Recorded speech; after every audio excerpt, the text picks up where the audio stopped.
What's going on, Jerome's? Your Minnesota Vikings need to rebuild a bully along the defensive line. We have the meats, Vikemodium, stop the runs, and you know the Brian Flores, who reportedly is going to take more control this offseason in personnel on the defensive side of the ball, since it's him. It is him. It is all his show. That's right, man.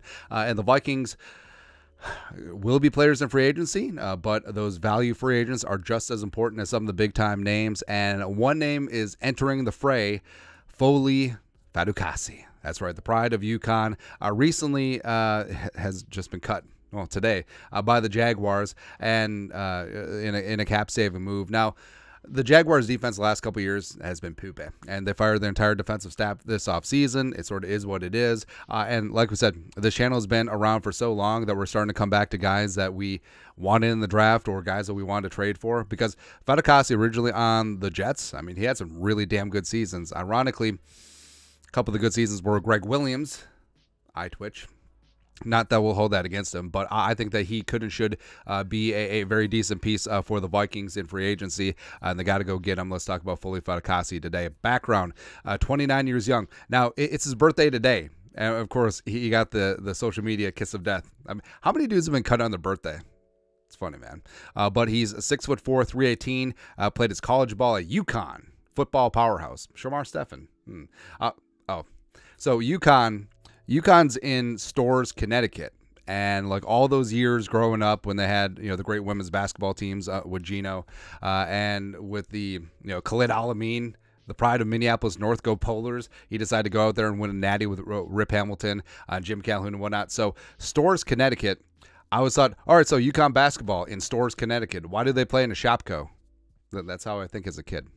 Anyways, played his college ball at UConn, a 6th-round pick by the Jets in 2018. Back in the day. It's actually from Far Rockaway, so it was a bit of a homecoming him with the Jets. Played well on his rookie deal. Peak season was 2020, 42 tackles, 2 sacks, 1 forced fumble, and a pass broken up. That's when we were just all in. That's because when Linval was on his way out, we are just like, we need a replacement out of the nose, but then the Vikings were like, hey, how about we don't replace him at all and have a true one-tech? Or how about we don't have a true one-tech that we play?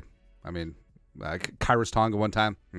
But also in 2020, Fatukasi had a career-high PFF run defense grade of 86.2. And then in 2022, he got paid by the Jaguars, 3-year, $30 million deal to head down to Duval, where it's like, you know, in free agency, all these players are like, all right, I'm signing with a team in Florida. We're going to South Beach, and then it's just Jacksonville. I don't know, man, but I never really found his niche in the Mike Caldwell defense. Like we said, that's why Caldwell and the entire defensive staff were just fired. It's gone, right? But 48 tackles, 1.5 sacks, 8 run stuffs in 30 career games with the Jaguars. Did become a cap casualty. And superlative-wise, like, he was raw coming into the NFL, basically just getting by on physical prowess at UConn. But he did develop nicely with the Jets. He still got that diesel strength, has 2 gapping ability from the nose, plays with good leverage, and also has positional flexibility, can play some nose, can play some 3-tech, can play 4-5 tech in the Vikings defense. Last 2 years in Jacksonville, I wouldn't necessarily hold it against him. I think it's just more poor scheme, not utilizing him properly. And also, he's going to be cheap, and with him being cut, that would not enter into the compensatory pick formula. Plus, you could sign him before the start of open free agency on March 13th. Now, see, you always gauge the worthiness of a player by how the fans of his former team react, right? So a lot of Jets fans today just taking the temperature of the Jets fan base rectally. It's, hey, we want Fatukasi back. So that's the measure of a man. So I would be all in on bringing him in because, you know, frankly, the Vikings don't have a true nose tackle on the rooster. And I know Harrison Phillips has fought the good fight, but we've said this since he signed. We said this over the last 2 years. He's playing out of position. He would be better utilized as a 4-tech, 5-tech, 3-tech, as opposed to just being on the nose, because I think it unnecessarily wears him out. He doesn't necessarily have the size to 2-gap, and again, like, he's a damn good player, just playing out of position. That's what's happening here. Lowry's gone. Jaquelin Roy is on his rookie deal, but I mean, there's going to be a lot of movement because Bullard and Lynch are free agents.